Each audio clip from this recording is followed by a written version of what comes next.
మనం ఒకసారి కనుక 1960 నుంచి 2020 వరకు జాగ్రత్తగా ఒక్కొక్క సంవత్సరంలో ఏది ఎలా ఒక మైల్ స్టోన్ లాగా ఉన్నాయి అని తేల్చుకుందాము చూసుకుందాం అనుకుంటే సుమారు 1960లో కారు ఉండటం ఒక లగ్జరీ. ఓ వాళ్ళ కారు ఉందండి అని సాధారణంగా ఆ టైంలో పెద్ద పెద్ద లాయర్లకి డాక్టర్లకి పెద్ద పెద్ద ఈ కాంట్రాక్టర్స్ దగ్గర మాత్రమే కార్లు ఉండేవి. అలాంటి 1970లోకి వచ్చేటప్పటికి టెలిఫోన్ ఉంటాం.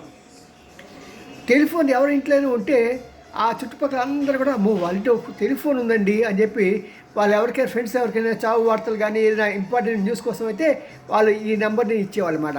అలాగే 1980 దగ్గర వచ్చేప్పటికి టీవీలు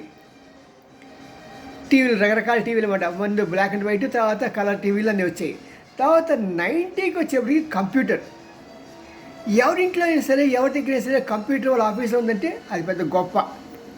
200 వచ్చేప్పటికి 2000 సంవత్సరం వచ్చేప్పటికి మామూలుగా మన ఐఫోన్ ఎవరి దగ్గర ఉంటే వాళ్ళు కింగ్. 2010 వచ్చేప్పటికి ఇంటర్నెట్.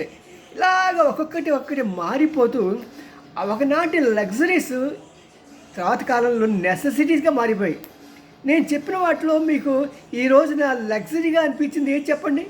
ఒకటి లేదు, అన్నీ కూడా నెసెసిటీస్. ఏది లేకపోయినా సరే మనకి కష్టం, పక్క వాళ్ళు వెక్కిరిస్తారు. సాధారణంగా నార్త్ ఇండియాలో అంటే ఎవరైనా సరే పెళ్లి కూతురు తెల్లగా ఉంటే పెద్ద గొప్ప కాదు, కానీ అమ్మాయి కానీ నల్లగా ఉంటే పెద్ద మైనస్ పాయింట్. అలాగే ఈ విషయాల్లో మనకి ఏదైనా లేకపోతే అది పెద్ద మైనస్ పాయింట్.